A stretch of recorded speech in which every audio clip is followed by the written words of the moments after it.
guys, Kate Sparks here. I'm sorry I kind of went AWOL last month. I don't even know if anybody noticed. It's entirely possible that nobody missed me here, but the last video that I posted was a month ago, according to YouTube. There are a few reasons for that. I was busy, things were going on. We had a family trip to St. John's and I finally got to see my favorite band in the entire world playing live, and I was so excited and it was like the best thing ever. That's not what we're here to talk about today. What I thought we would do today, very quickly, because I have limited storage space on my phone for videos right now, is I thought I would drop all my stuff all over the floor. I thought we would talk about November and what happened with NaNoWriMo, because that's the real reason that I wasn't here.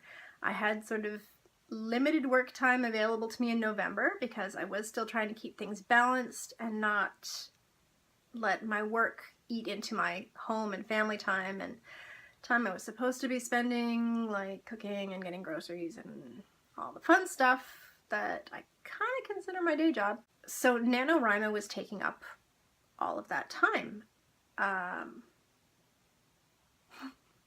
My neighbor's cat's playing in the snow and it's really cute. That's also not what we're here to talk about. NaNoWriMo. For anyone who is not familiar with the event, National Novel Writing Month is an international online event run every November. You can visit nanowrimo.org for details if you are looking for them. The event is over for this year, but it'll be running again next year. The goal of the event is to write 50,000 words of a brand spanking new novel in the month of November, which is a little less than 2,000 words a day. It's a really, really good challenge if you are new to writing, maybe if it's your first novel. If you don't get a lot of time for writing, it's a really nice, I don't want to say excuse, but it's a really nice motivator for putting your writing on the front burner for at least 1 month out of the year. It's a good way to get into the writing habit. Even if you are a seasoned veteran and you've written 10 or 20 books, it's really nice to get into that energy and that community and people supporting each other, and which actually is another reason I didn't have any time to post videos last month, because there were some people in my Facebook Street Team group who were also participating in NaNoWriMo, and we decided to do like a little support group thing, which was really fun. I loved being able to do that for them. But again, time consuming, and that was my priority, was giving back to those people who have been so supportive of me. So not so much time for the videos. But anyway, normally if I'm drafting, 2,000 words a day is kind of bare minimum. So I set my personal goal a little bit higher. I decided that I wanted to get an entire book drafted. I wanted to get the first draft of Sanctuary done, and Sanctuary being book 2 of my upcoming urban fantasy series, tentatively titled the Immortal Soulless series. Book 1 is Resurrection. I had just redrafted that in October, so for November the goal was first draft, book 2. I figured that would probably be about 60,000 words because that's what book 1 sits at right now. Turns out I was a little bit off on that guess, but that was my goal. So how did that go? It was good and it was bad. I mean, with any project you're going to have good days and bad days. There were interruptions. There were 0 word days. You know, we had that concert to go to, and that took a few glorious days out of our schedule. If you ever get a chance to see Mariana's Trench in concert, I highly recommend it. There were a few days when I got no words because I kind of stalled. Because what happened was, because I was redrafting Resurrection in October, and I did manage to finish that on time, I only had 2 days to work on planning and outlining Sanctuary. So I went in with a very rough outline. There were a few gaps. There were a few places where I knew what point A was and I knew what point B was, but I had no idea how I was going to get from one to the other. So there were a few days when I kind of ran into those places, and I could have just kept pushing through and putting words down that weren't going to get me anywhere, But what I did was I just stopped, I got out my pen and paper, I did some brainstorming, I played what if a whole lot.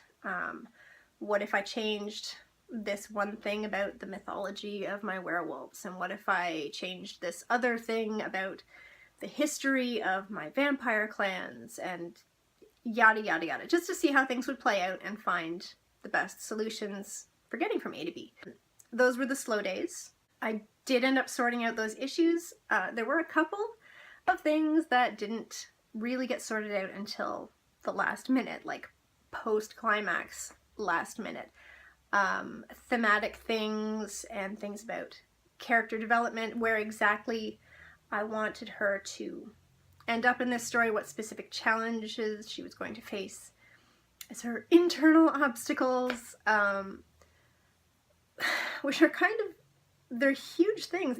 When you're reading a book, they're not the things that jump out and grab you as being big deals, but when you're planning a big series where you want the character to have an arc from the first book to the last book, and also within each book within the series, it's kind of a big deal for planning.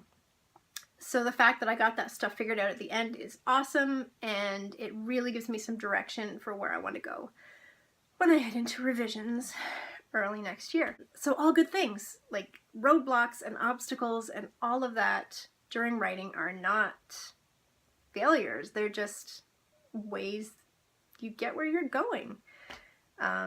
Sometimes they drive your story deeper, sometimes they teach you more about your story or your characters than you would have had if everything was smooth sailing.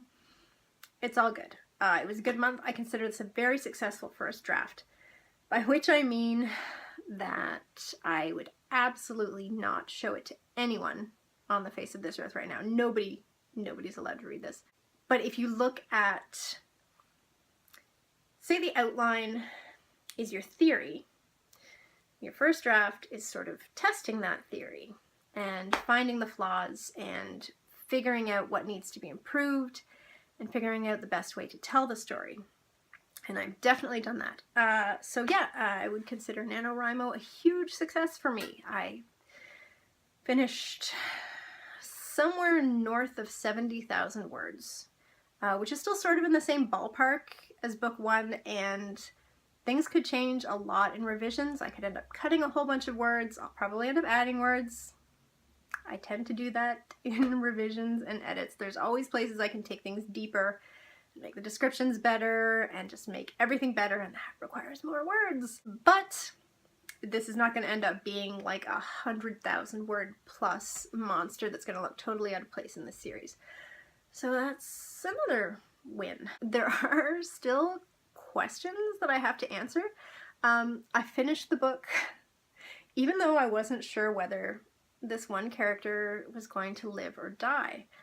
There were pros and cons both ways. I finished the story one way. For the first time ever, what I'm going to do now is go back and write an alternate ending, testing out the other possible outcome for that, and we'll see which one works better. So that'll be interesting. So that's my NaNoWriMo story for this year. Lots of words, lots of challenges, lots of stalling, lots of obstacles, but in the end I'm super duper happy with the story that I ended up with. I'm so excited about this series, sharing it with you guys. I still need to figure out how I'm going to do that in the best way when it's coming out under a pen name, but we'll talk about that another day. If you guys participated in NaNoWriMo, I would love to hear about your experiences in the comments, or if you're thinking about participating next year, I would absolutely love to know that too. I'm a big fan of being a cheerleader for other people who are doing the event and who are writing books and all that kind of stuff. I don't necessarily have time to beta read for everybody who I would love to be able to do that for, but hey, I'm here for encouragement and to kick asses, and yeah, if you're in my street team group and you want to be in the writing group, there's a post about that. I guess that's about it for this video. Thank you guys for watching. Thank you for subscribing. Thank you for liking the video. And let me know if you have any other questions about what I was doing this month, about the genre that I'm writing in, about the whatever. If you have any questions you would like me to answer, just leave them in the comments and I will see if I can get to them. Talk to you soon. Bye.